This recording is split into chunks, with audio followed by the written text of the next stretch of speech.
We're at the Sands Beach and Boat Landing today, and we have a bit of a breeze, as you can hear from the waves, and because of that I'm going to do my best to keep the camera pointed in a direction where we're not getting a lot of feedback from the sound of the wind on the microphone.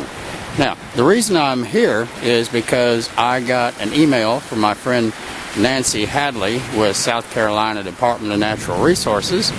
She is the head of what's called SCORE. It's the South Carolina Oyster Restoration and Enhancement. And she had a request from a teacher asking how the best way for her, the teacher that is, to keep oysters in an aquarium in the classroom. And rather than go into an extended reply through email, I thought I would use, since I got the email close below tide today, that I would come down here and reply with a video. Now, as far as keeping oysters in an aquarium tank, the main problem there is feeding them. It's essentially impractical to feed oysters in captivity unless you're at the same time going to be maintaining separate tanks for the propagation of phytoplankton and zooplankton, which are the main food sources for the oyster. They will starve to death over time if you do that. What I would suggest is that you bring in oysters on a rotating basis. Now, what I'm looking at here, this is a cluster of oysters that I think could easily be kept in a 10-gallon tank.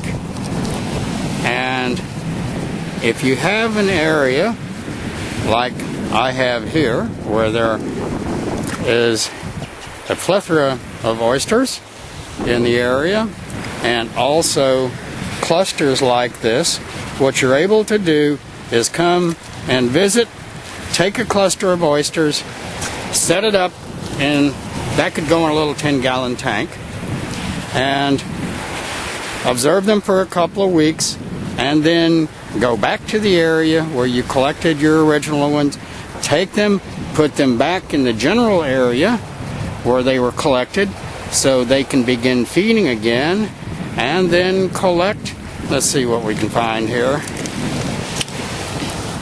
collect another cluster that can then be taken and can be observed for a couple of weeks. You then bring this one back, place it back where it was, let it feed, go to your original or even perhaps a different cluster. Let's see what we can find here. This looks like a candidate. Nope, not that. Here's a beautiful one. Here is another cluster here that could be taken and observed for a couple of weeks, and then again brought back. Now, see those guys? See those critters scurrying? That right there is one of those invasive porcelain crabs that let me get it in the sun. Invasive, well, now it's gone. Right there. Invasive porcelain crab. So, chances are, when you get an oyster cluster and put it in your tank, is quite likely you're going to have some critters hanging on.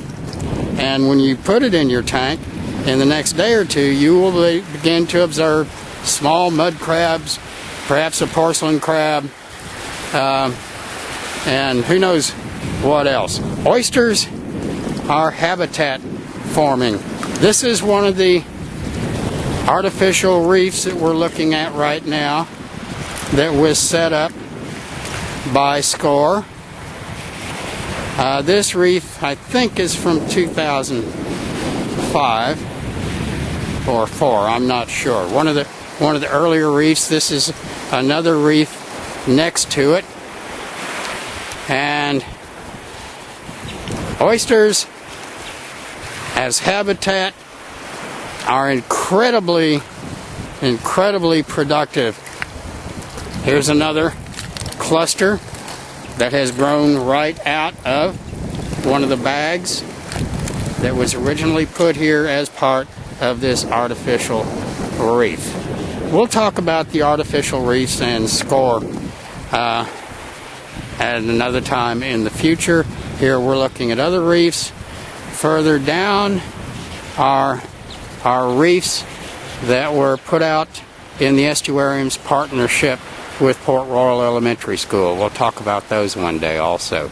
But for right now, I hope that answers the question of the teacher who would like to keep oysters in a classroom tank. You don't even need filtration. And you can put in an oyster cluster. If you like, you can also put in some loose oyster shell, which I will find. This is just loose oyster shell. These are not live oysters. They can go to decorate the bottom of the tank a little bit. Also, some of the small crabs that come in will start hiding underneath there. Again, there's no reason to filter. Oh, the water. You're going to need to haul your water, teacher. Do not set up your tank using, I recommend you not set up your tank using instant ocean. You go to an area like this right here where you can access the water. Take a couple of 5-gallon buckets. You fill the 5-gallon buckets with water, the natural water from whatever creek or river at the boat landing you're drawing the water from. Let it sit overnight. That'll let your suspended particles settle out, and use that. 2 buckets of water filled 4 inches from the top will pretty much fill a 10-gallon tank. That's all you need for your classroom, so I recommend that's what you do. I hope that answers our questions, Nancy, and best to you and all my friends in Charleston. Just a brief follow-up. The oysters that I bring back to the estuarium, it's not necessary for them to be fed because they are being fed upon by the animals here. Here you see the little horse conch that has been actively feeding on these oysters. You can see some that are open right now. What I wanted to add was, it dawned on me on the ride home that the score oyster reefs that I showed you were actually built in 2003. Actually, I worked on those. That was the first oyster reef that was put in Port Royal. Also, I said you didn't need filtration, and that's true, but it wouldn't hurt at all, and actually I would recommend that you have a small aeration system, just a little air pump like that, and an airline. I use oyster shell as the weight to hold our airlines on the bottom, but I'm recommending that just to keep the water circulating and not getting old. As far as changing water goes, if you're going to keep the oysters, if you're going to keep this tank going for some time, I would recommend that once a month or every 6 weeks or so, you do a partial water change. You take out 1 bucket of the original 2 buckets that you put in the 10-gallon tank and replace it with another bucket of water. Other than that, I think it's something that the kids will enjoy. If you get a small hermit crab, you might want to add that to the tank. If you do that, you're going to need to feed the animal, and I would recommend small pieces of fish or shrimp. The same is true if you notice a number of small crabs that have come in with your oyster clusters. They're going to need to be fed also. Tiny little bits of fish or shrimp will take care of them. Simply remember, do not overfeed. That's the biggest mistake most people keep in maintaining aquariums, is overfeeding. If you have any questions, you can email me at estuarium@islc.net. and I'll be happy to answer any questions you have.